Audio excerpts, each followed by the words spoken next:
untuk menjadi tempat firman Allah dan Roh yang Kudus diam di dalam kita, untuk senantiasa kita mengalami kasih Allah.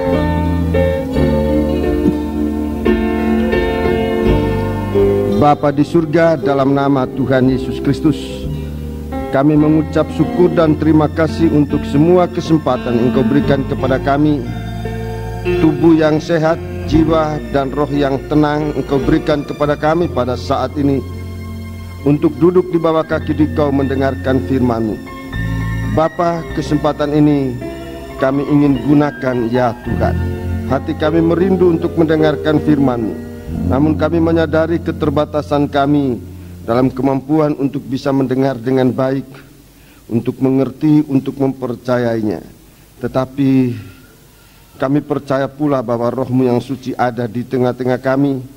Biarlah Roh-Mu yang suci mengurapi kami, menguasai pikiran perasaan kami, bahkan sampai di dalam hati batin kami ya Tuhan, agar saat firman-Mu diberitakan, Engkau berikan kami kesanggupan untuk bisa mendengarkan, untuk bisa mengerti, untuk bisa mempercayainya, dan lebih dari itu untuk melakukan dalam kehidupan kami ya Tuhan. Dan kasih-Mu benar-benar kami rasakan, kasih-Mu benar-benar aktif di dalam kami ya Tuhan. Terima kasih kuasa-kuasa kegelapan yang bisa mengganggu, bisa menggoda kami saat pemberitaan firman-Mu. Tuhan, kami bersatu hati panggil nama Engkau buat usir dia. Di dalam nama Tuhan Yesus Kristus, segala roh jahat, segala setan, kami perintahkan kamu semua dalam nama Yesus, pergi. Darah Yesus yang berkuasa. Terima kasih Tuhan, haleluya. Segala puji hormat dipersembahkan bagi Dikau dalam nama Tuhan Yesus Kristus, haleluya, amin.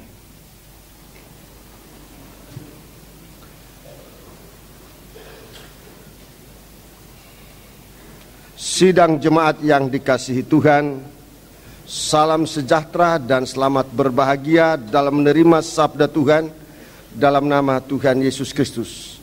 Biarlah kasih Tuhan menguasai menyertai kita sekalian, dan pada kesempatan ini kita bisa benar-benar berbahagia dalam persekutuan dengan Tuhan, dalam persekutuan di antara kita sesama anggota tubuh Kristus.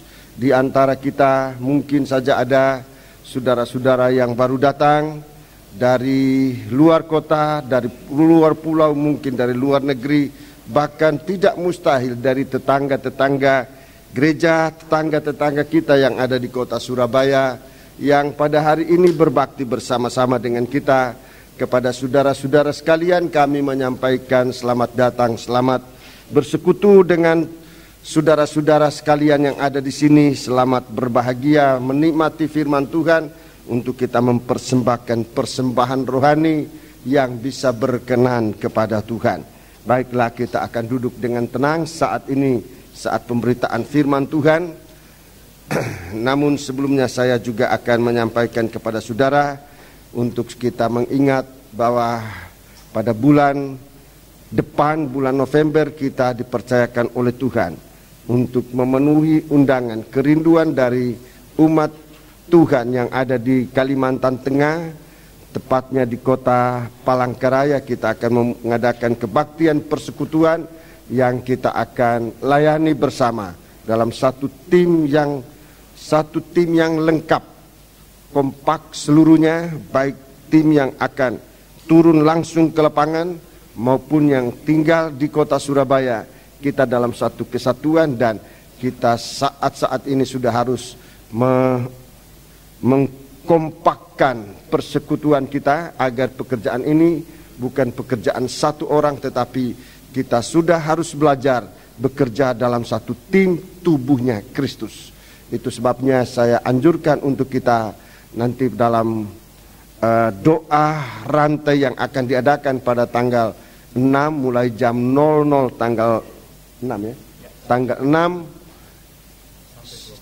6 Oktober ini sampai tanggal 25 November kita merupakan satu kerjasama yang kuat dalam berdoa. Juga jika saudara merasa digerakkan oleh Tuhan mengambil bagian dalam pengorbanan apa saja, sebagaimana pada waktu-waktu yang lalu yang terakhir di Tanah Toraja, saudara tadi sudah mendengarkan pertanggungan jawab, ada yang korban keuangan, dana, alat-alat yang bisa dipergunakan, bahkan apa saja yang bisa digunakan. Mari silakan kita bersama-sama untuk turun tangan untuk melakukan pekerjaan Tuhan ini. Kepada kita dibuka kesempatan seluas-luasnya, dan pada tanggal 6 November nanti hari Selasa kita di sini akan adakan 6 Oktober hari Selasa yang akan datang, kita akan adakan kebaktian doa puasa mulai jam 9 pagi sampai dengan jam 7 malam di tempat ini. Nanti diatur oleh bidang rohani untuk bisa kita ikuti kebaktian-kebaktian ini dengan sebaik-baiknya. Mari kita akan mendengarkan firman Tuhan dalam kitab Wahyu Fatsal yang ke-16. Kitab Wahyu Fatsal yang ke-16 ini ke-7 malapetaka. Murka Allah yang akan jatuh ke atas dunia ini. Kalau hal ini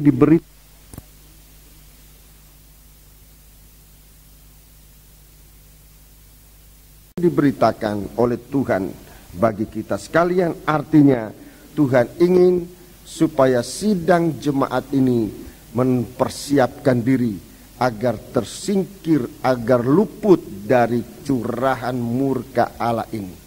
Sebab itu kebaktian-kebaktian ini yang memang nanti, bukan nanti tapi memang selalu demikian, bahwa kebaktian dalam sistem penggembalaan ini dengan firman yang terus ada kaitan satu dengan yang lain. Setiap kali kebaktian bagaikan orang membangun rumah, mulai dari fondasi sampai pada finishing, itu selalu ada kaitan, ada hubungannya. Dan kehidupan rohani kita dibangun bagaikan satu bangunan yang dapat dihuni oleh Tuhan di dalam rohnya yang suci. Itulah ayat-ayat yang ditulis di dalam Alkitab. Mari pada pagi hari ini kita akan lanjut dengan Wahyu 16 ayat yang keempat. Wahyu 16 ayat 4. Mari tolong dibaca.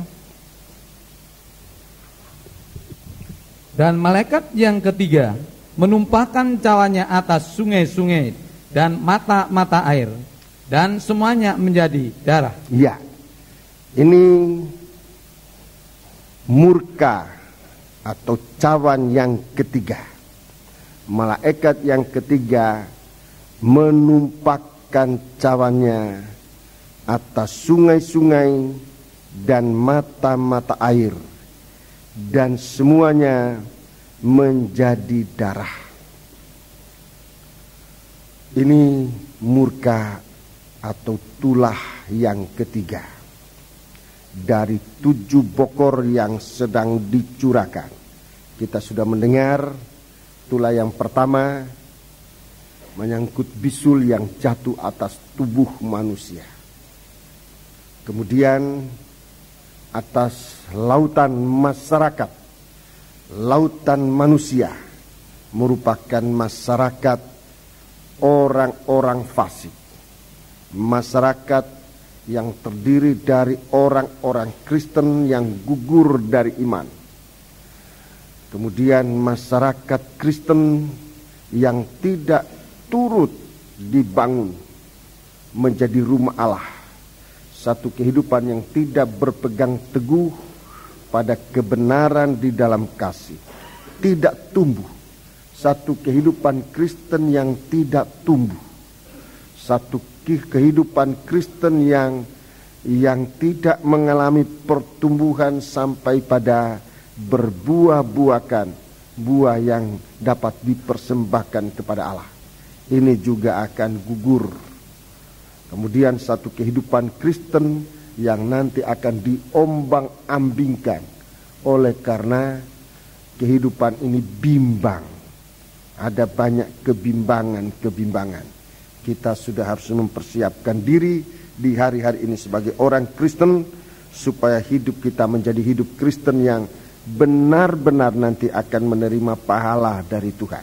Mari, dalam tulah yang ketiga ini atau murka yang ketiga, jatuh atas sungai-sungai dan mata-mata air. jatuh atas sungai-sungai dan atas mata-mata air. Puji Tuhan. Sebagaimana pada waktu yang lalu, saudara-saudaraku, di sini dikatakan juga bahwa semuanya akan menjadi darah. Itulah yang sebelumnya juga saya bicara, bisa saja, bukannya mustahil. Bisa saja air laut itu menjadi darah. Bisa. Bukannya suatu perkara yang mustahil. Kalau Allah menulahi bumi ini, saudara-saudaraku. Dan sekarang tulah yang ketiga ini jatuh atas sungai-sungai dan aliran-aliran. Sungai-sungai atau aliran-aliran dan juga atas mata-mata air. Bisa saja ini semua menjadi darah. Bisa, bukannya mustahil. Kalau Tuhan mencurahkan tulah ini ke atas sungai-sungai, ke atas mata air, bisa saja menjadi darah. Tetapi mari kita baca ini dalam bahasa Alkitab. Mari kita baca dalam bahasa Allah sendiri untuk kita bisa terka, agar kita mengetahui apa yang menjadi maksud Allah. Sebab di dalam Alkitab ini, saudara-saudaraku, banyak hal-hal yang disampaikan oleh Tuhan dalam bentuk perumpamaan yang bisa harus kita baca dengan tekun. Dan Tuhan katakan kalau kita bisa melihat arti dari kiasan-kiasan, amsal-amsal, itu maksudnya supaya kita menjadi mata kita terbuka untuk dibenarkan, untuk disucikan. Dalam sebuah ayat Perjanjian Lama, dalam Amsal pasal 1 kita melihat cara Tuhan menyampaikan firman, saudara-saudaraku. Cara Tuhan menyampaikan firman untuk kita bisa mengetahui dan mengerti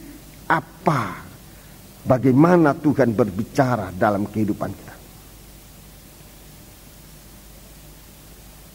Dalam Amsal pasal 1, dalam kitab Amsal pasal 1, saudara-saudaraku, ayat yang pertama dan kita baca beberapa ayat ini, kita melihat supaya kalau nanti saya menjelaskan ayat-ayat ini dalam bentuk amsal, kita punya pegangan ayat Alkitab. Mari. Amsal Salomo bin Daud, Raja Israel. Ya, Raja Israel. Untuk mengetahui hikmat dan didikan. Ya, untuk mengetahui hikmat dan didikan. Untuk mengerti kata-kata yang bermakna. Ya, jadi firman Allah banyak kali disampaikan dalam bentuk amsal begini, supaya kita bisa mengerti hikmat, mengetahui hikmat, mengerti arti dari kata-kata yang punya arti. Mari. Untuk menerima didikan yang menjadikan pandai, ya, serta kebenaran, keadilan, dan kejujuran. Terus, untuk memberikan kecerdasan kepada orang yang tidak berpengalaman. Untuk memberikan kecerdasan kepada orang yang tidak berpengalaman. Dan pengetahuan serta kebijaksanaan kepada orang muda. 5. Baiklah orang bijak mendengar dan menambah ilmu, dan baiklah orang yang berpengertian memperoleh bahan pertimbangan. Ya, jadi baik kita dalam membaca Alkitab ini, saudara-saudaraku, membaca sampai kita menemukan bahasa Allah di dalam Alkitab ini. Ayat yang ke-6, untuk mengerti amsal dan ibarat. Untuk mengerti amsal dan ibarat. Perkataan dan teka-teki orang bijak. Iya, perkataan untuk mengerti amsal dan ibarat, suatu bayangan, suatu gambaran, sesuatu gambaran yang Tuhan berikan itu ada ibaratnya, ada pengertiannya, bagaikan teka-teki dari orang-orang bijak. Jadi banyak kali firman Allah ini merupakan teka-teki. Simpson pernah berhadapan dengan orang-orang dalam suatu pesta pernikahannya, memberikan teka-teki. Ini tidak lain bicara tentang firman yang disampaikan oleh Tuhan kepada kita, banyak kali dalam bentuk teka-teki. Kalau kita mengerti ibaratnya, kalau kita mengerti artinya, saudara-saudaraku, di dalam cerita Simson itu dikatakan kita nanti akan mendapat pakaian dalam dan pakaian luar, kebenaran dan kesucian. Itu yang Tuhan mau berikan kepada kita. Di dalam perjanjian baru, saudara-saudaraku, dalam perjanjian baru, dalam Injil Markus pasal 4, dalam Injil Markus pasal 4 Tuhan juga bicara tentang hal ini. Injil Markus pasal 4. Jadi kalau nanti kita berbicara tentang apa-apa yang dihukum oleh Tuhan ini, yang tadi saya katakan bukannya mustahil hukuman itu jatuh atas air, atas laut, atas mata air. Tetapi mari kita nanti akan melihat sesuatu arti. Injil Markus pasal 4 ayat 1 sampai dengan ayat 9, Tuhan berbicara tentang seorang penabur. Tuhan bicara tentang penabur. Ada orang menabur benih, nah, sebagian jatuh di pinggir jalan, ada yang jatuh di tanah berbatu-batu, ada yang jatuh di tanah yang bersemak-semak duri, dan yang keempat jatuh di atas tanah yang baik, kemudian berbuah. Lalu sekarang kita membaca ayat yang ke-10. Ketika ia sendirian, pengikut-pengikutnya dan ke-12 murid itu, pengikut dan ke-12 murid itu menanyakan dia tentang perumpamaan itu. Jadi tentang perumpamaan itu Tuhan tidak bicara berhenti sampai pada benih yang ditaburkan, firman yang disampaikan, kata-kata yang disampaikan dalam bahasa apapun juga. Sekarang kita dalam bahasa Indonesia, tetapi di dalam bahasa itu sesungguhnya Tuhan mempunyai bahasa sendiri, bahasa Alkitab yang kita harus mengerti ibarat apa artinya. Jadi waktu Yesus sudah sendiri, murid-murid itu datang menanyakan tentang arti perumpamaan itu. Ayat 11. Jawabnya, kepadamu telah diberikan rahasia kerajaan Allah. Kita diberi rahasia kerajaan Allah. Kita diberi kesempatan pembukaan firman.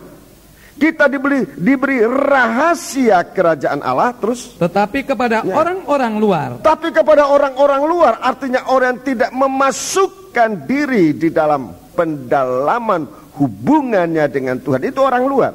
Tapi kepada orang luar, segala sesuatu disampaikan dalam perumpamaan. Orang luar hanya membaca ini, ya laut, air ya air, sungai ya sungai, hanya dalam bentuk bahasa manusia yang banyak kali kelihatan hanya merupakan atasnya perumpamaan, hanya dalam bentuk perumpamaan. Tetapi kepada kamu diberi kemurahan untuk mengerti rahasia kerajaan Allah. Baca ayat 12. Supaya sekalipun melihat, mereka tidak menanggap. Mereka melihat tapi tidak nanggap, tidak nampak. Sekalipun mendengar, mereka mendengar, mereka tidak mengerti. Mereka tidak mengerti, terus supaya mereka jangan berbalik dan mendapat ampun. Ini celaka, betul-betul celaka. Kalau kita mendengar firman tetapi tidak sampai mengerti ibarat dari Amsal-Amsal ini, mengerti ibarat dari perkataan-perkataan Alkitab ini, saudara-saudaraku, itulah merupakan sebab mengapa banyak orang Kristen lama mendengar firman Tuhan, mengetahui ayat-ayat, tetapi kok tidak bertobat, kok tidak berubah hidupnya. Mengapa? Sebab mereka tidak sampai nampak. Apa yang mereka lihat hanya huruf belaka. Apa yang mereka dengar hanya perkataan manusia belaka. Tidak sampai kepada bahwa itu adalah perkataan Allah. Ini yang harus kita renungkan dalam kehidupan kita di hari-hari ini. Dalam kita membaca firman Allah, dalam kita mendengarkan firman Allah, khususkan kehidupan ini. Jangan menjadi orang luar, tapi masukkan kehidupan di dalam Yesus Kristus untuk melihat sejelas-jelasnya apa yang ada di dalam hatinya Tuhan. Dan kalau dengan demikian, kita akan menjadi, sekalipun tadinya orang berdosa, sekalipun tadinya orang begitu jahat, tapi kalau kita bisa memasuki sedalam-dalamnya hati Tuhan lewat perkataannya, kita punya mata akan terbuka bahwa Allah itu kasih adanya, bahwa Tuhan mampu menyucikan kita, Tuhan mampu mengubahkan kita dari kehidupan yang jahat menjadi baik, dari kehidupan yang tadinya mati menjadi hidup, dari kehidupan yang tadinya tidak berguna sama sekali menjadi satu kehidupan yang sangat berguna bagi Tuhan. Onesimus seorang jahat. Onesimus itu seorang jahat, bikin susah orang. Onesimus, begitu dia menerima didikan firman, didikan dari seorang yang sangat rohani, saudara-saudaraku, Rasul Paulus mengatakan dia adalah buah hatiku. Dia adalah buah hatiku. Dalam Filemon kita membaca surat Filemon ini. Dalam surat Filemon kita membaca tentang orang yang bisa masuk sampai di dalam hatinya Tuhan. Dia diubah oleh Tuhan. Filemon. Surat Filemon. Surat Filemon.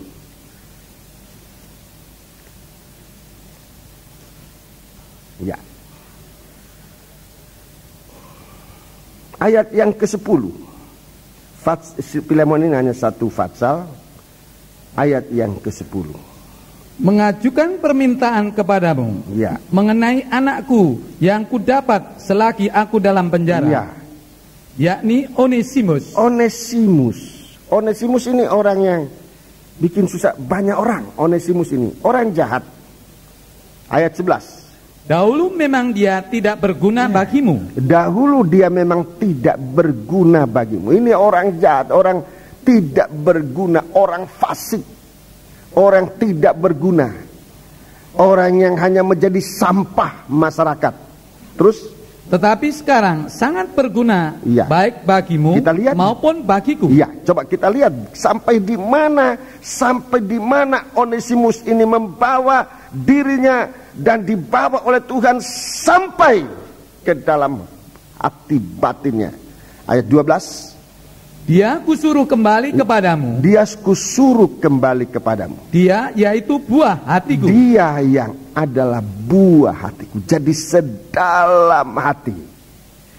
Dia dididik, saudara-saudaraku, tidak hanya mendengar dengan telinganya, tidak hanya melihat dengan matanya, tetapi dia membawa kehidupannya sampai sedalam hati dari sang pendidiknya yang adalah hamba Tuhan yang dipakai oleh Tuhan. Sampai sedalam hatinya Tuhan. Tadinya tidak berguna, saudara-saudaraku, tadinya bikin susah. Tetapi setelah dia mendengar firman, dia melihat pekerjaan Allah, dia membawa kehidupannya sampai ke dalam batin. Rasul Paulus mengatakan dia buah hatiku. Perkataan buah hati itu adalah satu kehidupan yang sampai di dalam batin.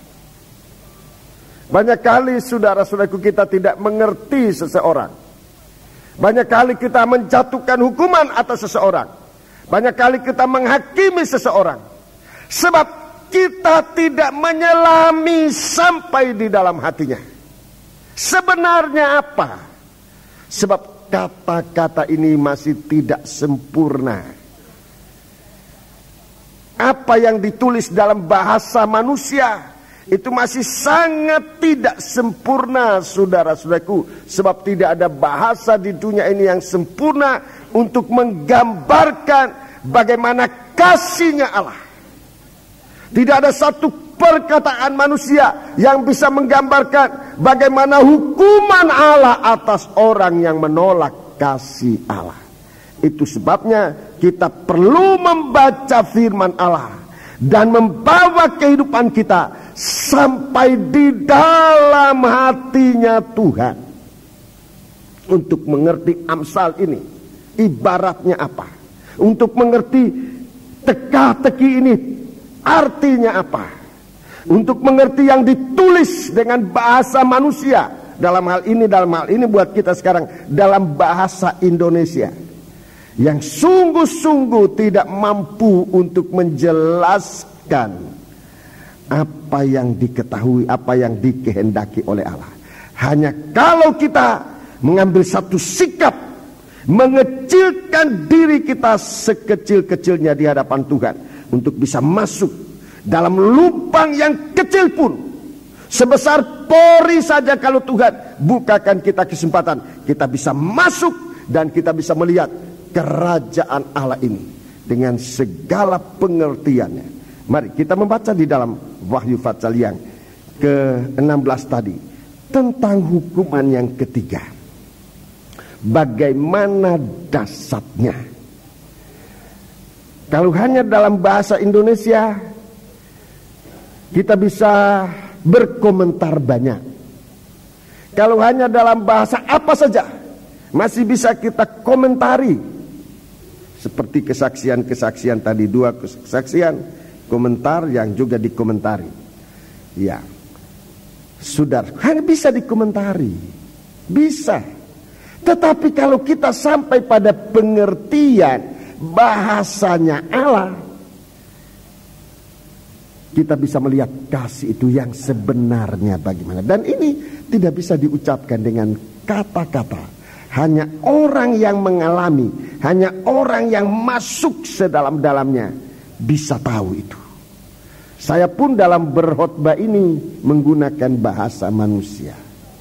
Namun demikian, oleh kuasa Roh Kudus, Tuhan akan menyampaikan di dalam kita bahasa Allah itu sendiri. Mari, di sini disebutkan 2 sasaran hukuman Allah: sungai-sungai dan mata air. Sungai-sungai dan mata air. Saya tadi bicara, bukannya mustahil sungai-sungai nanti menjadi mata air. Bukannya mustahil, bisa terjadi. Bukannya mustahil mata air akan menjadi darah. Tetapi mari kita mau lihat sejauh mana Tuhan izinkan kita memasuki ini. Semoga Tuhan bawa kita sampai di dalam melihat kerajaan surga, seperti yang apa yang dilihat oleh Musa di Gunung Sinai, apa yang dilihat oleh Yohanes, Rasul Yohanes di Pulau Patmos. Tuhan tunjukkan pribadi Allah. Tuhan menunjukkan kerajaan surga kepada Musa di Gunung Sinai. Tuhan menunjukkan Tuhan, pribadi Allah. Tapi Tuhan hanya izinkan Musa melihat belakangnya saja. Kepada Musa Tuhan hanya diizinkan oleh Tuhan, kamu bisa melihat kemuliaanku tapi dari belakang. Hanya dari belakang. Kepada Yohanes mendapat kemurahan lebih besar, yaitu Yohanes, Rasul Yohanes di Pulau Patmos, tepatnya pada pasal 1. Tadi Musa Keluaran 33, Musa melihat belakangnya Tuhan. Tuhan izinkan melihat belakangnya Tuhan. Tetapi Yohanes Pembaptis, Tuhan izinkan melihat mukanya Tuhan dari kepalanya. Mukanya, matanya, lidahnya. Dia lihat dadanya sampai kakinya. Waktu Yohanes melihat, dia tersungkur menyembah Allah seperti orang mati. Waktu Musa melihat Tuhan, saudara-saudaraku, dia tidak mampu, dia harus bersembunyi di antara celah-celah batu. Begitu dahsyat kemuliaan Allah. Tetapi perhatikan, bagi kita sekarang gereja Tuhan, bagi kita gereja Tuhan yang adalah calon mempelainya, dalam 2 Korintus 11 ayat 2, kita sedang dipertunangkan. Kita sedang dipertunangkan menjadi seorang gadis yang suci untuk diperhadapkan kepada Kristus. Perkataan diperhadapkan bukan hanya berarti kita bisa melihat wajahnya, tidak hanya kita bisa melihat bahagian muka. Perkataan dihadapkan itu bukan hanya kita diizinkan melihat mukanya, melihat bagian depannya, bukan hanya diizinkan melihat belakangnya, tetapi sekarang yang lebih adalah Tuhan membuka hatinya. Tuhan membuka hatinya bagi kita untuk siapa saja yang siap memasuki sampai kedalaman hati sang mempelai laki-laki. Nah, ini suatu kebahagiaan. Ini suatu kebahagiaan. Kalau kita sebagai tunangannya, sebagai nanti menjadi mempelainya, mulai sekarang bisa memasuki sampai di dalam hatinya sang mempelai laki-laki kita, teman hidup kita. Tidak ada pertanyaan, tidak ada masalah. Masalah timbul dalam kehidupan kita hidup bersama sampai dengan suami istri. Mengapa? Sebab suami tidak menyelami hati istri sampai di dalam hatinya, sampai sedalam-dalamnya. Dia tidak mengalami. Itu sebabnya sedikit salah perkataan, salah tingkah, marah dan menimbulkan perkara besar. Begitu juga istri tidak menyelami sampai di dalam hati sang suami. Dia hanya lihat ulah, dia hanya lihat dengar perkataannya, sedikit keras sudah, sedikit salah diperbesar. Mengapa? Sebab tidak melihat, tidak pernah masuk sampai ke dalam hati sang suami. Begitu juga anak-anak ditegur marah. Mengapa? Sebab tidak masuk sampai ke dalam hati orang tua ini. Sampai malam bisa menghujat orang tua. Orang tua kuno, orang tua kolot. Sekarang sudah zaman modern, tidak boleh ini, tidak boleh itu.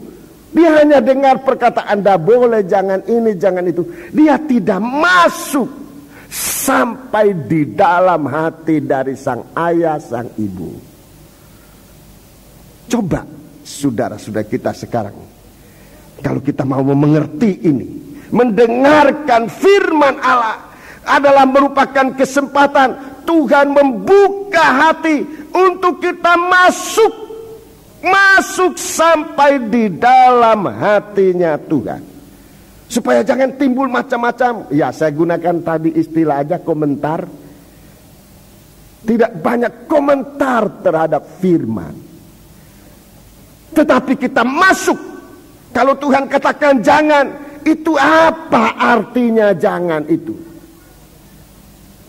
Adam dan Hawa bukan hanya tidak masuk, tapi malah keluar berjalan sendiri, jauh dari Allah. Kehancuran menghantam dia, hancur manusia ini.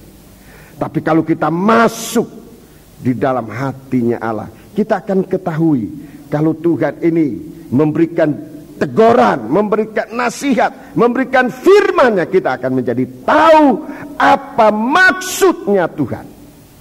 Di sini Tuhan memberitakan berita tentang murka Allah. Kalau kita tidak memasuki hatinya Tuhan, loh, Tuhan mau murkai kita, betapa jahatnya Tuhan ini. Masa air jadi darah, kita mau minum apa? Sumber-sumber mata air jadi darah, kita mau hidup bagaimana? kita akan mengatakan Allah itu jahat. Mengapa? Sebab kita tidak memasuki hati dari Tuhan. Hati dari Tuhan ini, saudara-saudaraku, Dia adalah kasih. Tuhan itu adalah kasih adanya. Tuhan itu adalah kasih. Sebab itu, saudara-saudaraku, kalau kita mau mengerti kasihnya Allah, kita perlu dilahirkan baru. Masuk di dalam rahim kasih Allah itu untuk dilahirkan menjadi manusia baru yang mengasihi. Dalam 1 Yohanes pasal 4 ayat 7 dan 8 kita bisa mengasihi sesama, sebab kita tahu Allah sudah mengasihi kita. Allah itu kasih adanya. Jadi kasih itu tidak hanya kita dengar tetapi tidak mengerti, tidak hanya kita lihat tetapi tidak nampak, tetapi kita masuk. Jangan menjadi orang luar. Kalau orang luar, firman Allah itu tetap merupakan suatu bayangan yang tidak ada artinya. Membuat orang itu mendengar tapi tidak pernah akan menyesal, tidak akan pernah kembali dan bertobat, lalu dosanya diampuni. Itu dalam Markus pasal 4 tadi. Tapi mari kita mau lihat kasih Allah. Ada 2 perkara yang menjadi objek hukuman ini. Sungai dan mata air. Sungai-sungai dan mata air. Sungai ini merupakan suatu aliran. Suatu aliran yang ada di bumi ini. Itu sungai. Sungai yang tidak pernah berhenti mengalir. Sungai itu mengalir terus. Itu sungai. Ini bicara tentang aktivitas manusia. Aktivitas manusia adalah bergerak, ada aktivitas. Aktivitas. Nanti saudara lihat di sini. Sekarang kalau kita lihat suatu pengertian bahwa aktivitas itu menjadi darah, itu berarti bahwa satu waktu segala kegiatan manusia ini akan berada dalam hukuman Allah, hukuman mati. Segala aktivitas manusia menghasilkan maut. Darah diubah menjadi darah. Itu aktivitas. Nanti saya akan jelaskan sejauh mana Tuhan izinkan saya berbicara. Yang kedua, tentang mata air, sumber air. Sudah jelas air ini adalah kehidupan. Manusia tidak bisa terlepas dari air. Manusia tidak terlepas dari air. Bagi saudara-saudara yang adalah bidang ilmu kedokteran bisa tahu, manusia tidak makan bisa tahan berapa hari. Manusia tidak minum rasanya lebih cepat tidak tahan daripada lapar. Kalau tidak minum, saya nggak tahu berapa hari manusia itu bisa sudah. Kalau tidak bernafas kira-kira beberapa menit aja. Kalau tidak bernapas berapa saya kira tidak berapa hari, tahan beberapa menit, tidak bernafas mati. Kalau tidak minum berapa lama baru bisa mati. Rasanya dia lebih cepat daripada tidak makan. Rasanya, saya nggak tahu, dokter yang paling tahu itu. Tapi rasanya tidak minum lebih cepat.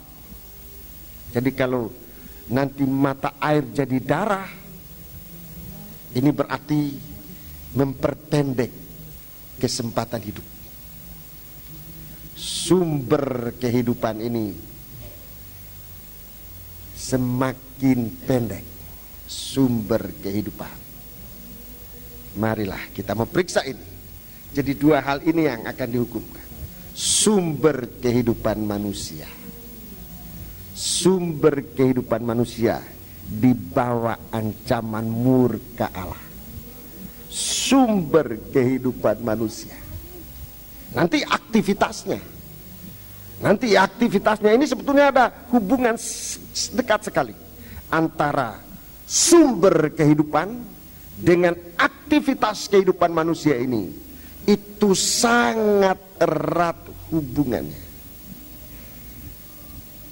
Tapi saya akan mulaikan dari sumber kehidupan ini. Coba saudara mikirkan sekarang, sumber kehidupanmu ini apa? Sumber kehidupanmu ini apa? Kalau kita mengharapkan sumber dari dunia ini, inilah sumber kehidupan dari dunia ini sedang diancam dengan murka Allah.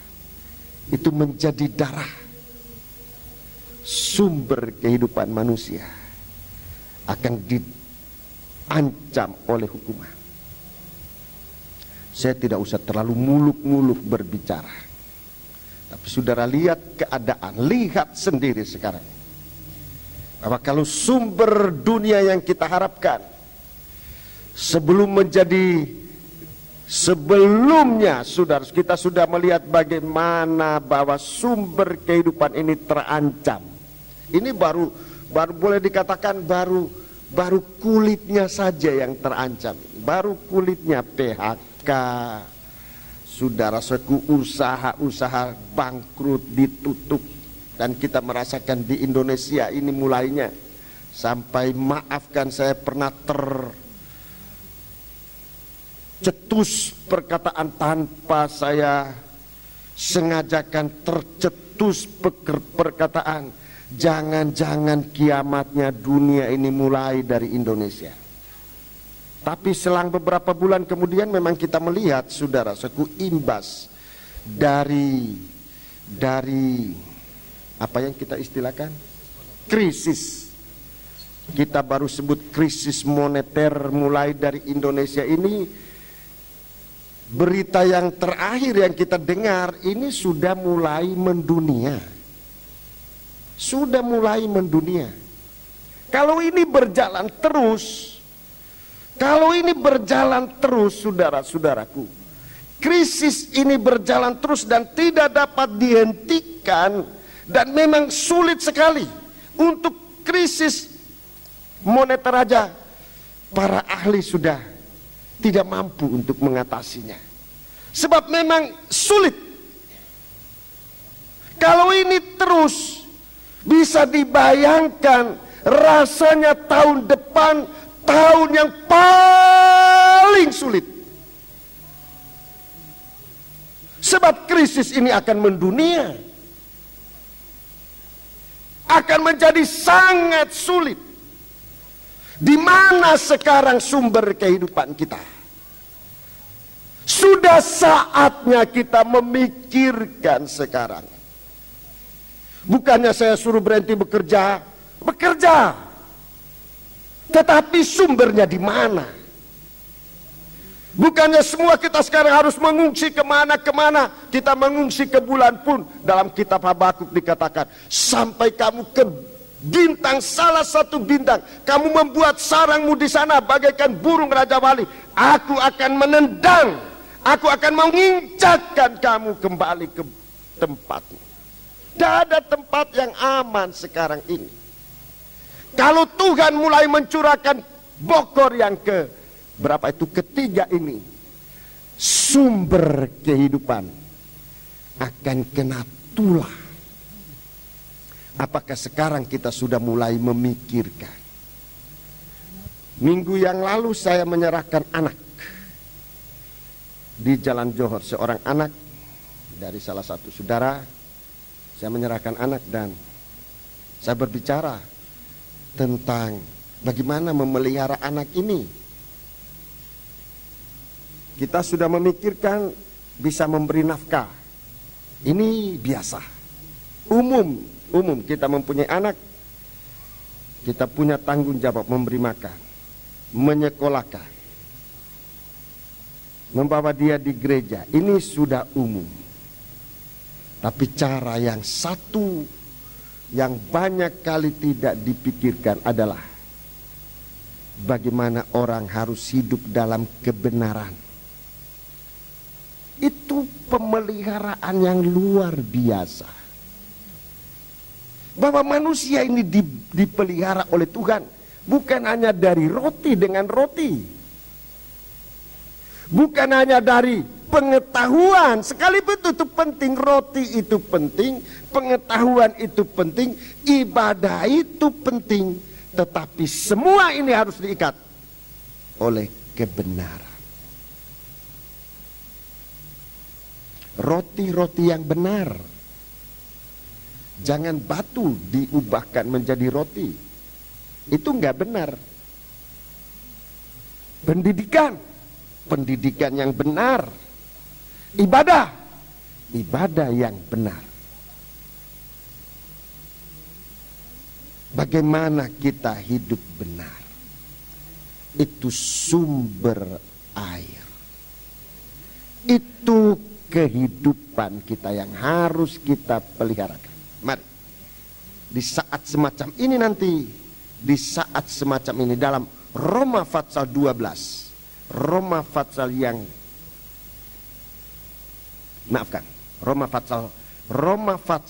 pertama, Roma Fatsal yang pertama, ayat yang ke-16, tekanannya ayat 17. Roma Fatsal 1, tekanannya, kita baca ayat 16, tekanannya ayat 17. Sebab aku mempunyai keyakinan yang kokoh dalam Injil. Aku mempunyai keyakinan yang kokoh dalam firman Allah ini, dalam Injil.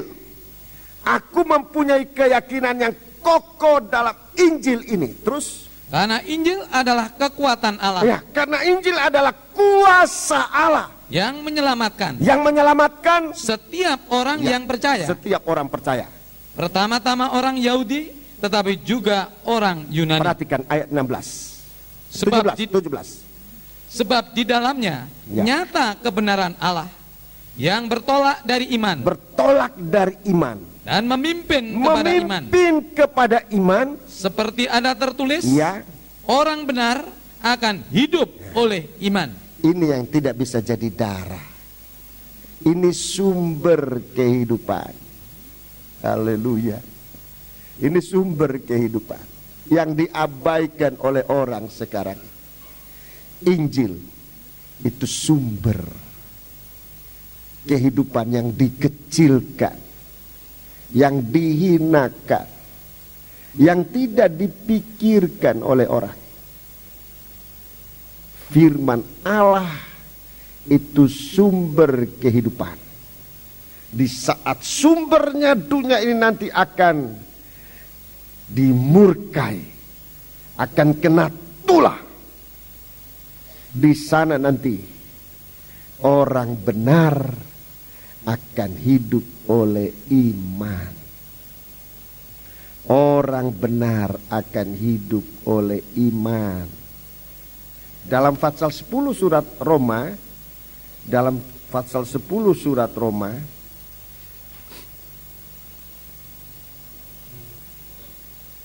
ayat 16,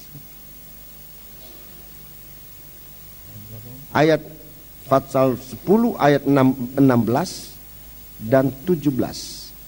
Tetapi tidak semua orang yang telah menerima kabar baik itu. Tidak semua orang menerima kabar baik itu. Yesaya sendiri berkata, Tuhan, siapakah yang percaya kepada pemberitaan kami? Pemberitaan Injil.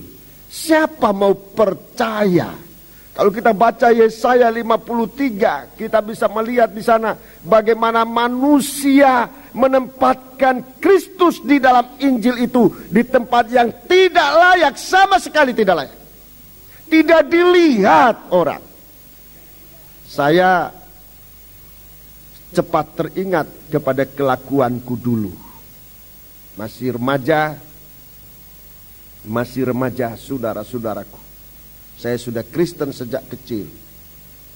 Tetapi Alkitab ini adalah salah satu buku yang jarang sekali saya baca. Ke gereja pun saya tidak mau bawa Alkitab. Salah satu buku yang tidak saya baca. Tidak menarik. Tetapi setelah Tuhan membuka mata.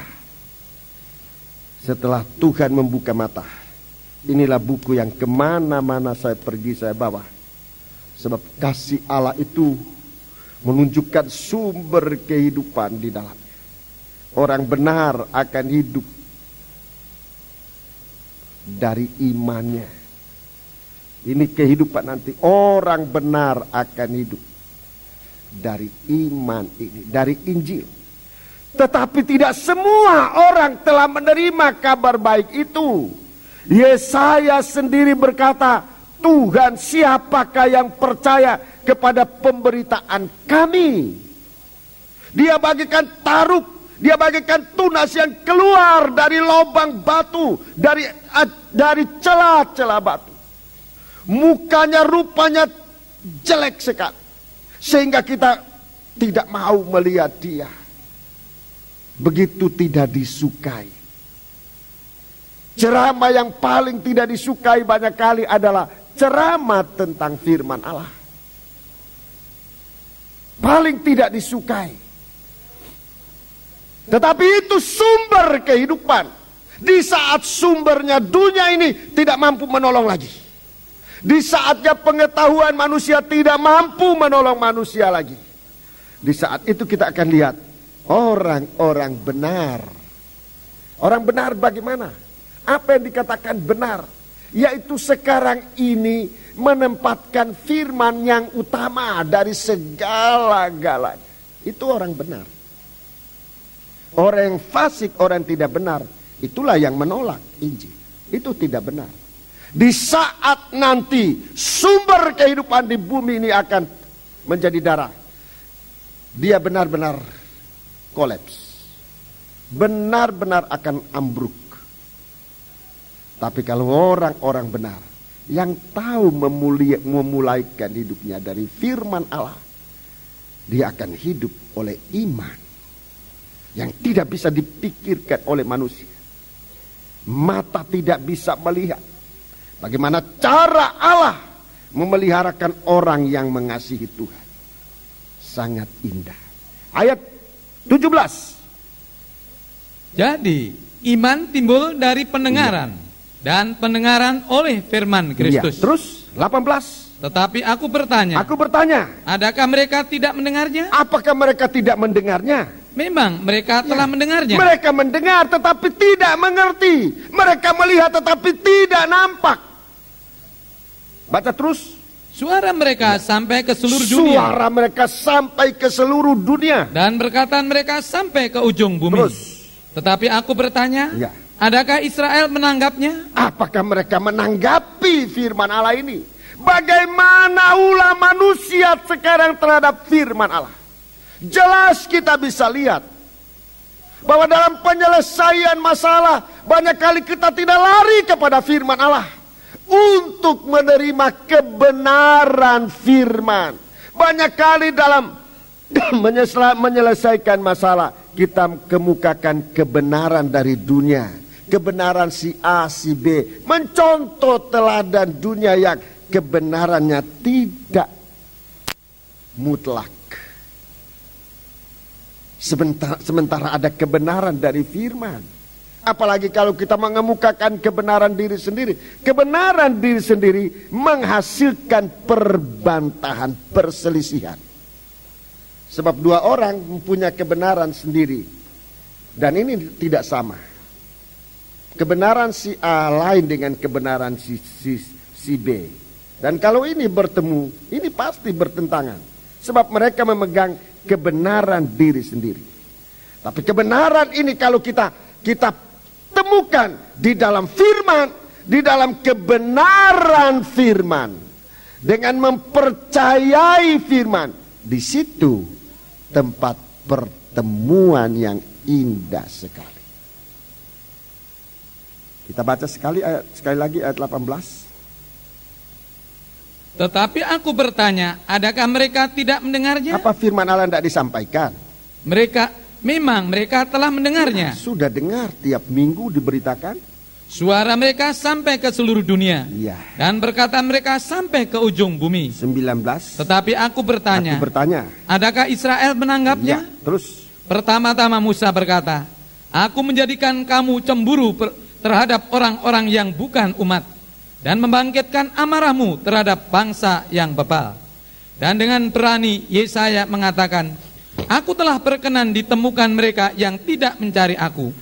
Aku telah menampakkan diri kepada mereka yang tidak menanyakan aku. Ya, terus. Tetapi tentang Israel ia berkata, sepanjang hari aku telah mengulurkan tanganku kepada bangsa yang tidak taat dan yang membantah. Iya.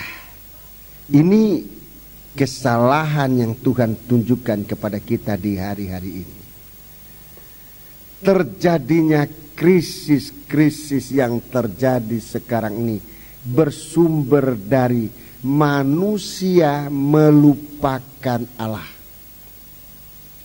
Manusia melupakan Allah, dan ini tidak pernah dibahas untuk mencari solusi. Ini tidak pernah dibahas. Ini sebabnya. Mengapa? Coba, bangsa Israel ini bangsa yang diberkati oleh Allah. Bangsa yang diberkati oleh Allah. Tapi bangsa ini pun mengalami krisis. Mengapa? Sebab meninggalkan Allah. Apalagi kita bangsa kafir yang memang sebenarnya orang yang jauh dari Allah. Tetapi coba lihat kemurahan Allah kepada kita sekalian. Kepada kita bangsa kafir. Tuhan datang. Bagaimana kita bijaksana di hari-hari ini. Kita bangsa kafir mendapatkan kesempatan lawatan Tuhan. Dengan firman-Nya. Saudara-saudaraku, kalau kita mengerti cara Allah bekerja bagi kita sekarang, di mana firman Allah dibukakan kepada kita secara gamblang, secara terus terang. Mari kita sekarang ini berpaut kepada Allah. Berpaut kepada firman Allah. Ini jalan keluar. Kita mulai dari kehidupan pribadi kita. Masalah dalam pribadi kita.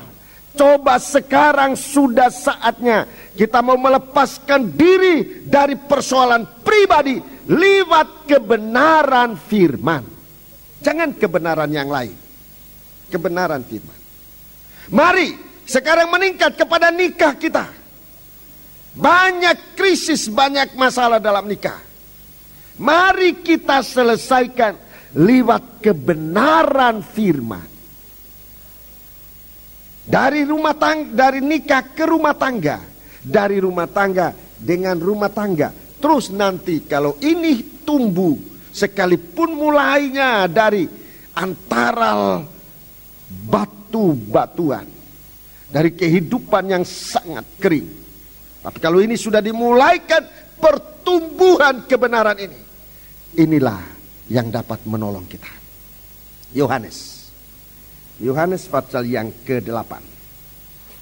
Injil Yohanes pasal yang ke-8. Saya tunjukkan ayat-ayat ini, saudara-saudara.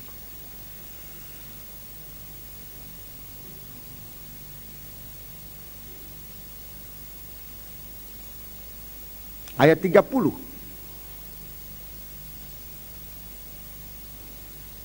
Setelah Yesus mengatakan semuanya itu, banyak orang percaya kepadanya. Ya. Maka katanya kepada orang-orang Yahudi yang percaya kepadanya, Ya. jikalau kamu tetap dalam firman-Ku, Jikalau kamu tetap dalam firman-Ku, kamu benar-benar adalah murid-Ku, kamu benar-benar adalah murid-Ku, dan kamu akan mengetahui kebenaran. Nah, kita menemukan kebenaran. Dan kebenaran itu akan memerdekakan kamu. Kebenaran dari Allah itu yang memerdekakan kamu, yang membebaskan kamu dari krisis. Kebenaran itu yang memerdekakan kamu. 33. Jawab mereka, kami adalah keturunan Ibrahim. Ya, ini menunjukkan diri. Kami adalah keturunan Abraham. Dan tidak pernah menjadi hamba siapapun. Ya, membusungkan dada, membenarkan diri. Terus bagaimana engkau dapat berkata, kamu akan merdeka? ya, Kata Yesus kepada mereka, Ya. Aku berkata kepadamu, sesungguhnya setiap orang yang berbuat dosa adalah hamba dosa. Hamba dosa. Terus? Dan hamba tidak tetap tinggal di dalam rumah. Tidak masuk, itu orang luar. Terus? Tetapi anak tetap tinggal di dalam rumah. Kita sebagai anak masuk sampai di dalam rumah, sampai di dalam hatinya Tuhan. Terus? Jadi apabila anak itu memerdekakan kamu, kamu pun benar-benar merdeka. Ya, Habakuk pasal yang kedua. Habakuk ini nabi kecil, banyak kali menemukan bukunya aja sulit. Habakuk pasal yang kedua.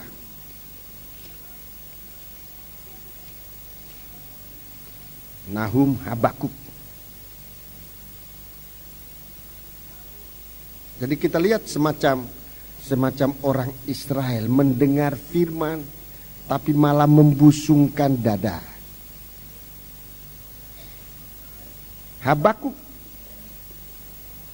pasal yang kedua disebut ke situ orang yang benar akan hidup oleh karena percayanya. Orang benar akan hidup oleh karena percaya. Tadi dalam Roma 10 kita mendengar percaya ini karena mendengar firman. Karena mendengar firman. Ayat 4 Habakuk 2 ayat yang keempat. Sesungguhnya orang yang membusungkan dada, ya, orang membusungkan dada tidak lurus hatinya. Tidak lurus hatinya. Di hari-hari ini, hari akhir zaman, saudara-saudaraku, ini banyak orang semacam ini. Berlaga hebat. Ini yang bikin kacau nanti masyarakat. Berlagak benar. Orang yang membusungkan dadanya, orang yang berlaga hebat, berlaga benar, tidak lurus hatinya. Terus? Tetapi orang yang benar itu akan hidup oleh percayanya. Iya, 5. Orang sombong dan khianat, dia yang melagak. Iya, berlagak. Terus? Tetapi ia tidak akan tetap ada. Iya. Ia mengangakkan mulutnya seperti dunia orang mati, dan tidak kenyang-kenyang seperti maut, sehingga segala suku bangsa dikumpulkannya, dan segala bangsa dihimpunkannya. Iya. Jadi jelas, sekali sangat jelas. Untuk hari-hari ini, kita sebagai orang-orang yang percaya, sebagai orang kafir yang sempat mendapat kemurahan, datang kepada Tuhan. Sebab memang Tuhan mengunjungi kita. Dalam Injil Yohanes. Injil Yohanes pasal yang keempat. Injil Yohanes pasal yang keempat. Injil Yohanes pasal yang keempat. Cerita yang kita sudah sangat mengetahui. Injil Yohanes pasal yang keempat. Injil Yohanes pasal yang keempat. Mulai ayat pertama. Kita baca. Ini cerita yang mempunyai arti. Kita harus baca ceritanya untuk melihat arti banyak sekali. Salah satu saya akan tarik arti dari cerita ini. Mulai ayat pertama.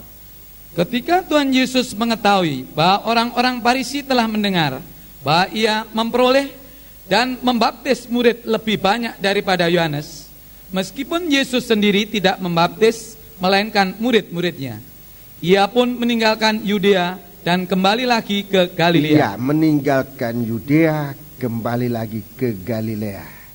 Galilea ini provinsi terutara dari Israel. Galilea. Di sana sudah banyak campuran Yahudi dan orang kafir. Ini gambaran dari gereja Tuhan. Jadi arah Tuhan ninggalkan Yudea ke Galilea. Itu perhatian Tuhan sekarang tertuju banyak kepada orang-orang gereja Tuhan, di mana segala suku, bangsa dan bahasa, termasuk di dalamnya ada orang Yahudi, ada orang Israel. Itu dulu disebut Galilea, tapi sekarang sebetulnya gambaran dari gereja Tuhan. Suatu tempat orang percaya kepada Tuhan terdiri dari banyak suku. Di situ termasuk orang-orang kafir. Itu gereja Tuhan. Jadi arah perjalanan Tuhan dari Yudea. Yudea ini daerah orang Yahudi, daerah orang Yahudi, saudaraku, berjalan sekarang menuju ke Galilea. Perhatian Tuhan terhadap gereja Tuhan. Ayat 4. Ia harus melintasi daerah Samaria. Daerah Samaria. Terus? Maka sampailah ia ke sebuah kota di Samaria yang bernama Sikar, dekat tanah yang diberikan Yakub dahulu kepada anaknya Yusuf. Sekarang ayat 7. Maka datanglah seorang perempuan Samaria hendak menimba air. Iya, hendak menimba air. Baca. Kata Yesus kepadanya, berilah aku minum. Berilah aku minum. Sebab murid-muridnya telah pergi ke kota membeli makanan. Iya, murid telah ke kota membeli makanan. Baca. Maka kata perempuan Samaria itu kepadanya, masakan engkau seorang Yahudi minta minum kepadaku seorang Samaria? Ya, jadi memang ada kekacauan, di dunia ini. Jadi kalau kita lihat sejarah, sejak dulu itu kekacauan, itu krisis akan berulang. Krisis yang pernah ada akan berulang kembali. Saya takutkan kalau tahun kita ini tahun pengulangan. Saya enggak hitung ini di sini, tetapi jangan-jangan tahun-tahun kita ini tahun pengulangan krisis dunia ini. Dulu sudah terjadi suatu krisis negara bertetangga. Ini bukan negara provinsi tertetangga. Oh, kacau. Tidak beramah-ramahan. Terus? Sebab orang Yahudi tidak bergaul dengan orang Samaria. Tidak bergaul. Permusuhan yang ada. Ini krisis. Terus? Jawab Yesus kepadanya, jikalau engkau tahu tentang karunia Allah, dan siapakah dia yang berkata kepadamu, berilah aku minum, niscaya engkau telah meminta kepadanya, dan ia telah memberikan kepadamu air hidup. Air hidup. Terus? Kata perempuan itu kepadanya, Tuhan, engkau tidak punya timba, dan sumur ini amat dalam. Dari manakah engkau memperoleh air hidup itu? Ya. Adakah engkau lebih besar daripada bapa kami Yakub, yang memberikan sumur ini kepada kami, dan yang telah minum sendiri dari dalamnya, ia serta anak-anaknya dan ternaknya? Jawab Yesus kepadanya, barang siapa minum air ini, ia akan haus lagi. Tetapi barang siapa minum air yang akan kuberikan kepadanya, ia tidak akan haus untuk selama-lamanya. Ya, terus? Sebaliknya, air yang akan kuberikan kepadanya akan menjadi mata air di dalam dirinya. Mata air. Jadi sementara Tuhan berbicara, Tuhan sesungguhnya sedang memberikan kita mata air. Ya. Akan menjadi mata air di dalam dirinya. Mata air dari dalam dirinya, yang terus-menerus memancar sampai hidup yang kekal. Terima kasih. Mata air.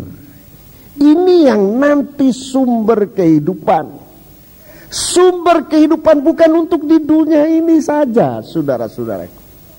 Kalau kita mengerti tentang Tuhan berbicara kepada kita, kalau kita mengerti bahwa firman Allah ini berasal dari dalam, dari lubuk hatinya Tuhan kepada kita, kamu telah menerima mata air yang tidak akan pernah kering. Nomor 1. Nomor 2, mata air yang tidak akan pernah kena kutuk Allah. Dia akan memancar sampai kepada hidup yang kekal. Sementara nanti mata air di dunia ini semua sudah kena tulah murka Allah menjadi darah. Ini mata air. Di saat krisis, panas teriknya matahari, hebat-hebatnya krisis, hebat-hebatnya penderitaan di dunia ini sekarang, kita harus sudah siap menerima sewaktu mana saja Tuhan datang kepada kita, minta air, meminta air.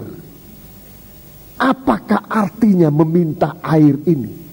Itu berarti Tuhan dalam keadaan haus, dalam keadaan tidak puas dengan kehidupan manusia di dunia ini yang dikuasai oleh dosa. Wanita ini dikuasai oleh dosa. Wanita ini wanita yang, kalau saudara baca selanjutnya kita akan lihat, wanita ini wanita yang dikuasai oleh dosa. Dosa yang memuncak di akhir zaman adalah dosa seks. Ini yang menguasai wanita ini. Melihat kehidupan semacam ini, Tuhan tidak puas. Wanita ini juga dalam keadaan tidak puas. Saya tidak usah bicara keterlaluan, tapi saudara mengerti kalau melihat keadaan dari wanita ini sampai berganti suami 6 kali sampai yang ke-6. 5 kali itu bukan suami, dan yang sekarang yang ada padamu juga bukan suami. Itu gambaran tidak puas. Manusia di hari-hari ini tidak puas. Kekacauan yang terjadi, krisis yang terjadi di dunia ini sekarang, sumbernya adalah manusia tidak puas. Itu sumbernya. Dan manusia tidak bisa dipuaskan oleh apapun juga. Lihat bagaimana wanita ini, setiap hari dia pergi, setiap hari dia pergi mengambil air. Air itu habis lagi. Setiap kali. Itulah sumber yang dia terima dari dunia ini. Tidak memberikan kepuasan. Bahkan akhirnya mari, satu waktu wanita ini setelah dia menemukan kebenaran dari firman, kebenarannya dia terima dari Yesus, air yang diberikan oleh Yesus menjadi sumber, menjadi mata air yang memancar ke dalam sampai kepada hidup yang kekal. Mari kita lihat ayat yang ke-28. Maka perempuan itu meninggalkan tembayannya di situlah. Maka perempuan itu meninggalkan tembayannya di situ, lalu pergi ke kota dan berkata kepada orang-orang yang di situ, "Mari, lihat, di sana ada seorang yang mengatakan kepadaku segala sesuatu yang telah kuperbuat. Mungkinkah dia Kristus itu?" Ya, mungkinkah dia itu Kristus? Terus? Maka mereka pun pergi keluar kota, lalu datang kepada Yesus. Keluar kota, pergi keluar kota. Kebetulan sekali. Tetapi pelayanan keluar kota ini yang disaksikan oleh saudara-saudara kita. Mari kita keluar kota, meninggalkan tempayan ini. Ternyata tempayan yang selalu diisi itu hasilnya bukan berisi, tetapi hasilnya kosong untuk nanti ditinggalkan. Tempayan yang tadi mengikat setiap hari wanita ini, bukan sekali 2 kali ke sumur itu, bukan sekali 2 kali ke sumur itu untuk mengisi tempayan, tapi satu waktu dia lihat bahwa tempayan itu toh tidak ada isinya, kosong. Apa yang dia lakukan? Memuaskan hati Tuhan, memuaskan hati Tuhan. Tuhan berhadapan dengan dia, "Beri aku minum." Tuhan tidak minta air itu. Tuhan tidak minta air itu yang dicari, yang dibanggakan oleh wanita ini dengan membusungkan dada. Dengan membusungkan dada untuk menghina Tuhan secara jelas. Nomor 1, kami berseteru dengan kamu. Ini luar biasa saudara-saudaraku. Penghinaan secara luar biasa. Tidak menghormat hadiratnya Tuhan. Menyatakan permusuhan secara terbuka dan terang-terangan. Ini kalau orang gak sombong gak bisa. Ini wanita ini begitu membanggakan diri, padahal masalahnya sendiri tidak bisa diselesaikan. Masalah teriknya matahari. Tidak bisa diselesaikan oleh manusia dengan cara apapun juga. Belum dengan dalamnya, itu yang dia lihat. Bagaimana kamu bisa ambil air sedang sumur ini dalam, kamu tidak punya timba? Coba gunakan logika. Logika pun tidak bisa menyelesaikan untuk bagaimana kita memuaskan hatinya Tuhan. Dan kalau Tuhan tidak puas dalam kehidupan kita, jangan heran kalau krisis terjadi di dalam kehidupan kita. Mengapa? Bukan soal tidak ada uang. Bisa saja, tetapi ini cuma pemicu. Bukan soal salah paham. Bisa saja, tapi itu cuma pemicu. Sebab yang terutama adalah karena kita tidak memuaskan hati Tuhan dengan kehidupan kita ini. Bagaimana kita bisa memuaskan hati Tuhan? Karena ulah kita setiap hari tidak benar. Ulah kita di pekerjaan tidak benar, di masyarakat tidak benar, dalam ibadah tidak benar. Kehidupan semacam ini bagaimana kita bisa memuaskan hati Tuhan? Di tengah-tengah krisis ini, saudara-saudara, Tuhan datang. Tuhan meminta bagaimana kita bisa memuaskan. Beri aku minum. Tuhan melihat keadaan kita tidak puas. Coba perhatikan pelayananmu. Apakah pelayanan ini memuaskan hati Tuhan? Kalau hari ini masuk, besok enggak. Bulan ini melayani, 3 bulan, 4 bulan tidak melayani. Apa kita bisa memuaskan hati Tuhan? Dan perhatikan, kalau kita tidak memuaskan hati Tuhan, kita tidak akan pernah puas dalam kehidupan kita ini. Kalau engkau tahu siapa yang berbicara dengan kamu itu, maka sudah, sesungguhnya sudah engkau minta air daripada kepuasan. Kalau Tuhan minta dipuaskan, sebenarnya kita ini meminta Tuhan puaskan kehidupan kita ini. Kita mulai memuaskan hati Tuhan. Bagaimana kita bisa memuaskan hati Tuhan? Itu yang tidak pernah kita pikirkan dalam kehidupan kita ini. Kalau kita minta berkat banyak, minta kesembuhan banyak, minta pertolongan banyak, tapi bagaimana kita meminta, menjawab, merespon sebaik-baiknya pertanyaan Tuhan, beri aku minum. Apakah kita sudah memuaskan hati Tuhan atau tidak? Ini yang mungkin kita kurang berdoa untuk itu. Supaya kehidupan kita ini, ibadah kita ini, pelayanan kita ini, suatu pelayanan yang memuaskan hati Tuhan, bukan memuaskan daging. Banyak kali, saya mau terus terang, kita berkedok untuk melayani Tuhan, padahal sebetulnya yang kita lakukan itu untuk memuaskan daging, bukan untuk Tuhan. Kita berkedok untuk melayani Tuhan, tetapi sebenarnya untuk daging. Ini kita tidak bisa menghakimi orang lain, tapi kita sendiri yang harus menunjukkan apa kita melayani Tuhan itu betul melayani Tuhan, atau untuk mencari sesuap nasi buat daging ini, atau untuk mencari sedikit atau banyak uang untuk daging ini. Kita sendiri yang koreksi, jangan orang lain. Kita sendiri, kita akan tahu itu. Kalau orang lain yang ngoreksi kita bisa jadi marah. Tapi kita sekarang mari mengoreksi. Kita melayani Tuhan, betul melayani Tuhan atau melayani daging ini.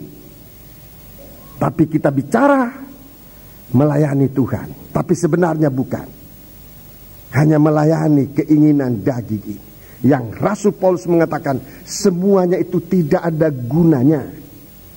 Sebab kita tidak melayani Tuhan dalam ibadah kita. Ibadah yang kita buat sendiri hanya untuk memuaskan daging. Dalam Kolose pasal 2. Kita perhatikan baik-baik. Bagaimana kita bisa melayani Tuhan. Sebab kalau daging ini kita puaskan dengan cara kita sendiri, kita akan berakhir dengan tempayan itu kosong.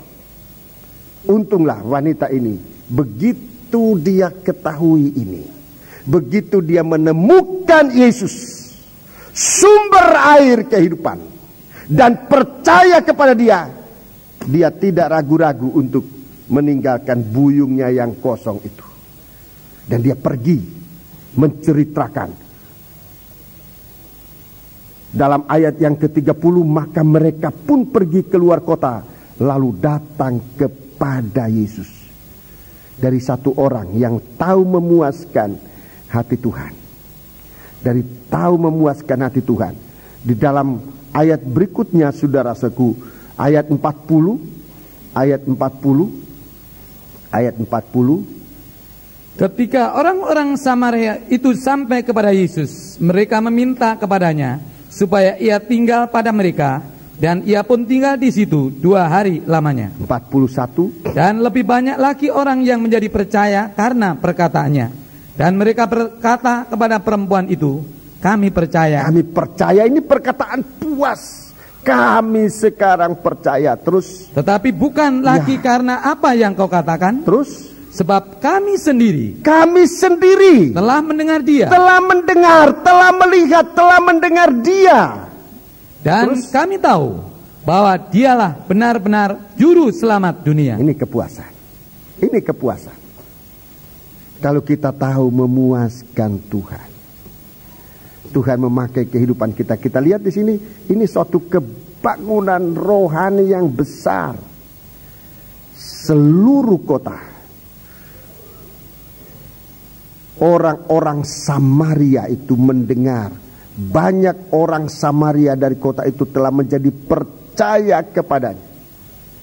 Nomor 1. Kemudian bukan hanya berita yang mereka, tapi mereka sendiri telah menemukan Yesus. Menjadi percaya. Suasana damai yang tadinya dimulai dengan perseteruan, kami dan kamu tidak berbaik-baikan, tidak ada damai, tidak ada jalan keluar. Tetapi saudara-saudaraku, kita melihat bagaimana situasi ini. Perang dunia yang kedua dimulai dari krisis. Perang dunia kedua dimulai dari krisis yang juga mendunia. Perang dunia kedua dimulai dari krisis dunia. Pada waktu itu hebat sekali. Saya baru lahir waktu itu. Saya tahu ini karena sejarah. Bukan mengalami, baru tahu karena sejarah. Kalau kita lihat situasi sekarang, dekat-dekat semacam itu, saudara-saudaraku.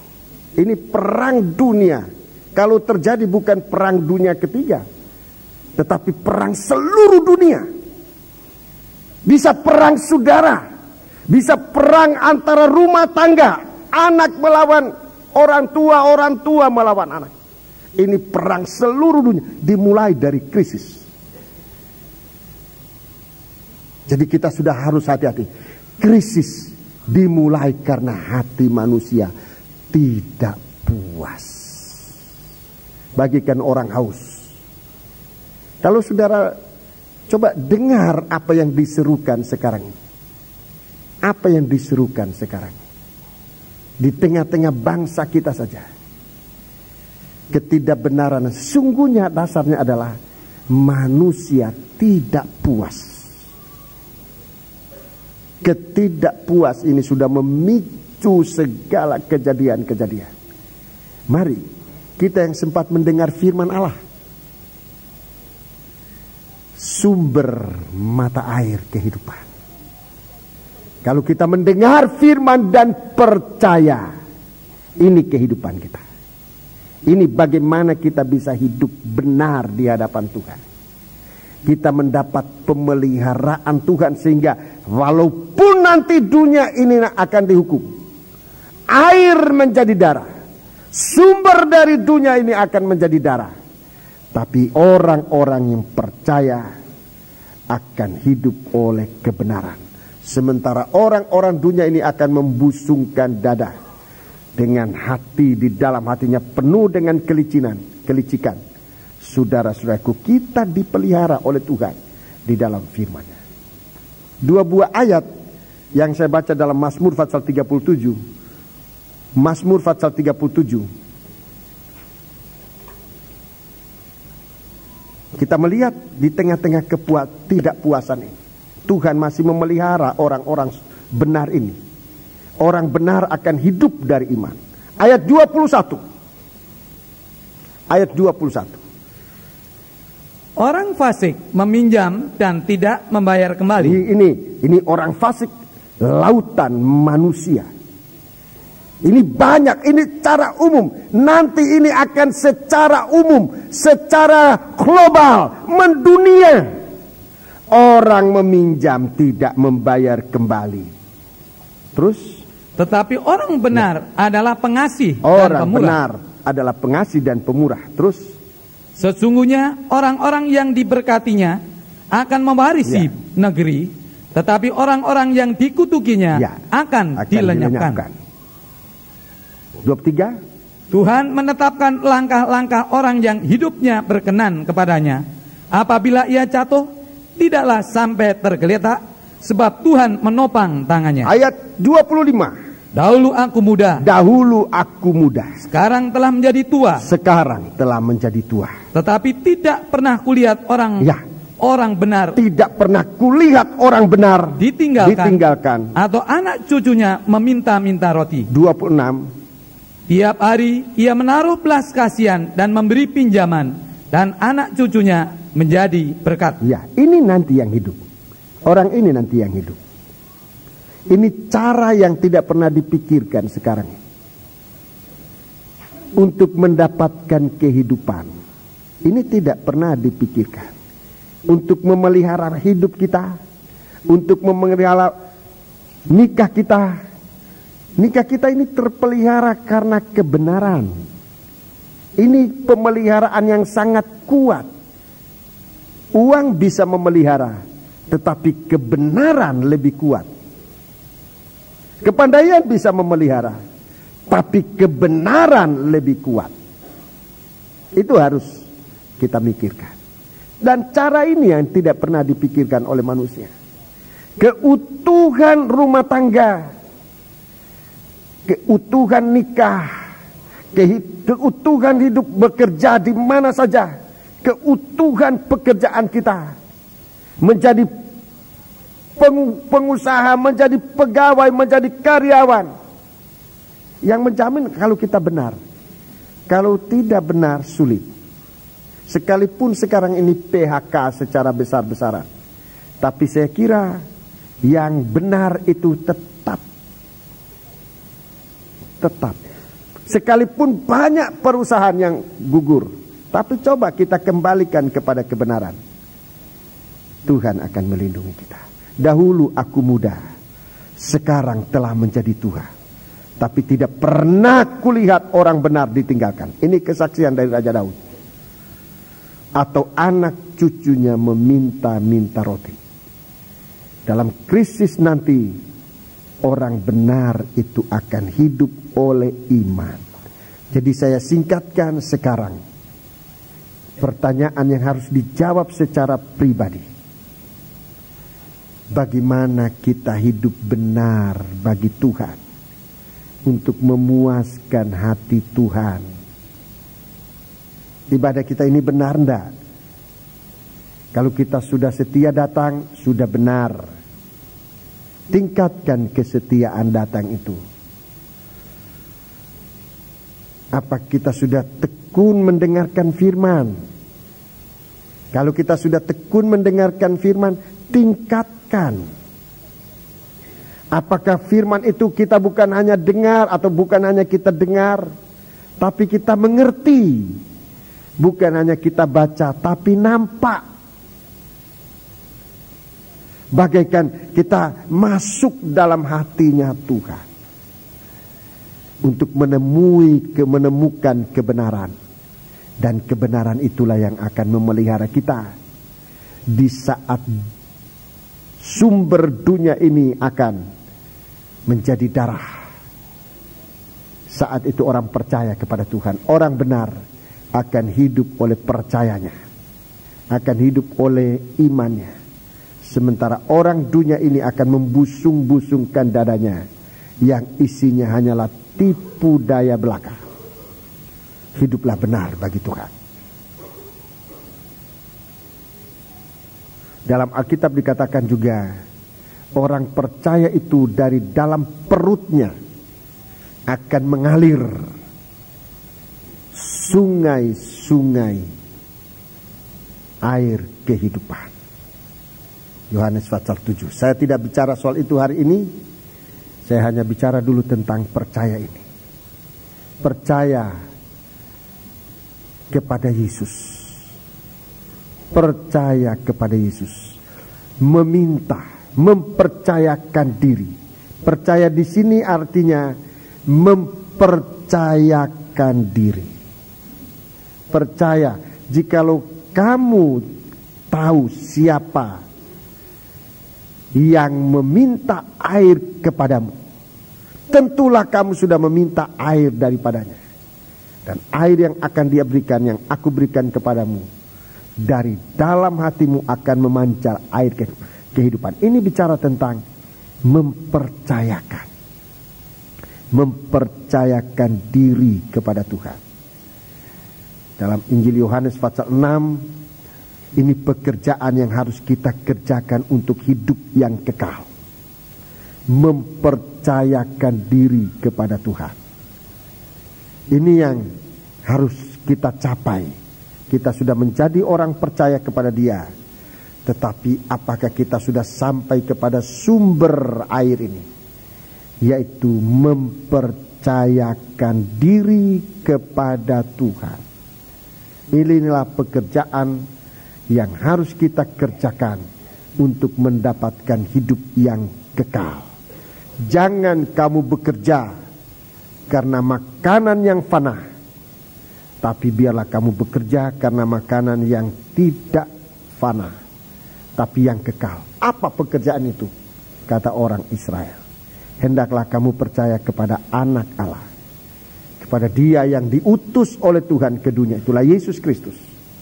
Perkataan percaya kepada Dia di sini artinya mempercayakan diri, memasukkan kehidupan kita di dalam hatinya Tuhan. Mempercayakan diri. Nanti di situ kita melihat bahwa buyung yang kita pikul, yang menjadi beban selama ini, ternyata tidak bisa memuaskan kita. Diisi kosong lagi, diisi kosong lagi. Lebih banyak kosongnya daripada isinya. Sementara air ini dia akan bersumber. Dia akan bersumber dari dalam hati kita, memancar. Memancar itu arahnya ke atas, sampai kepada hidup yang kekal. Ini yang tidak akan kena, tidak akan menjadi darah. Hidup dalam iman.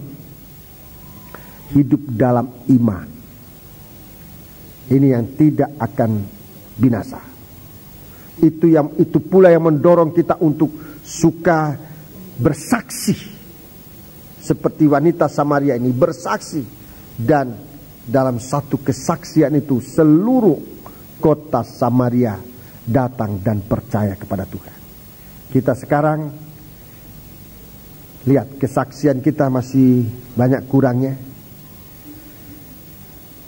Kita bersaksi untuk menangkan istri kita masih sulit, menangkan suami kita masih sulit, apalagi menangkan satu kampung, apalagi memenangkan satu kota, apalagi memenangkan satu negara, bahkan satu dunia ini.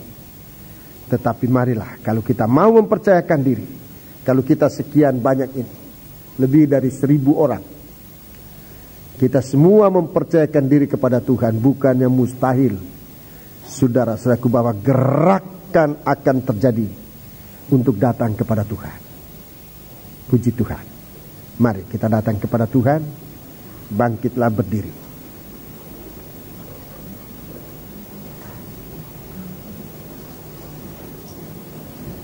Mataku tertuju padamu. Nomor berapa itu?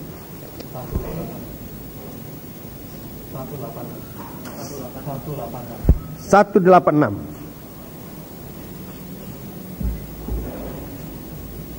186. Mari, biar mata kita memandang Dia dan nampak. Telinga kita sudah mendengar, semoga mengerti. Sekarang mata kita memandang Dia, semoga nampak. Mari kita bangkit berdiri.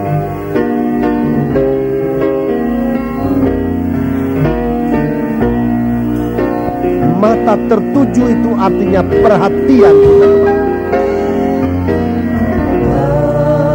Mataku tertuju padamu, segenap hidupku ku serahkan padamu.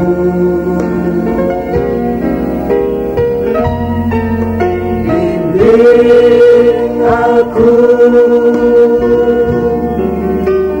masuk rencanamu,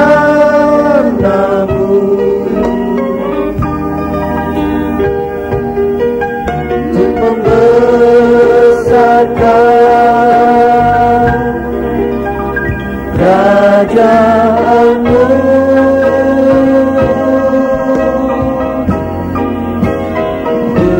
Mau mengikuti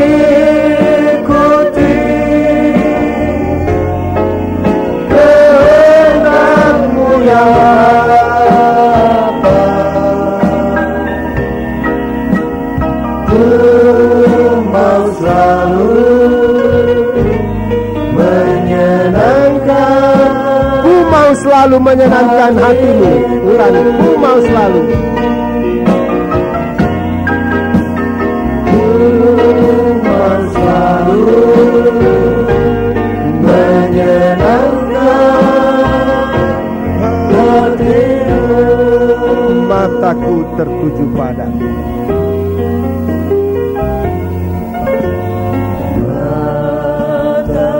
Sambil kita menundukkan kepala, Tertuju kita gunakan mata rohani kita. segenap hidupku ku serahkan padamu.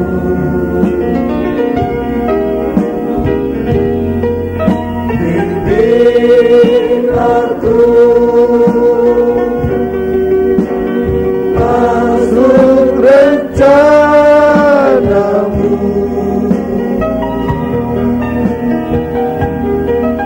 untuk membesarkan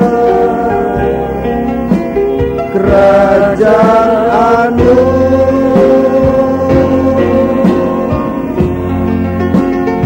Ku mau mengikuti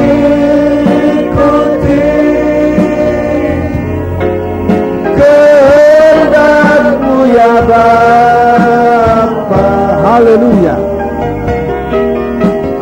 Ku mau selalu menyenangkan. Tundukkan kepala, kita lakukan dengan mataku tertuju padamu.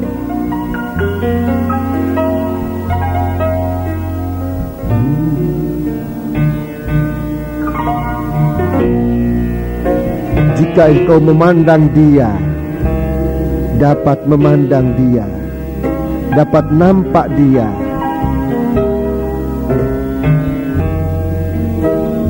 pasti saudara bisa melihat bahwa dosa-dosa kita yang banyak itu sudah ditanggungnya dan kita diampuni oleh Dia. Kita pasti melihat kemurahan. Haleluya. Dan kita tidak ragu-ragu untuk mengikuti Dia. Haleluya.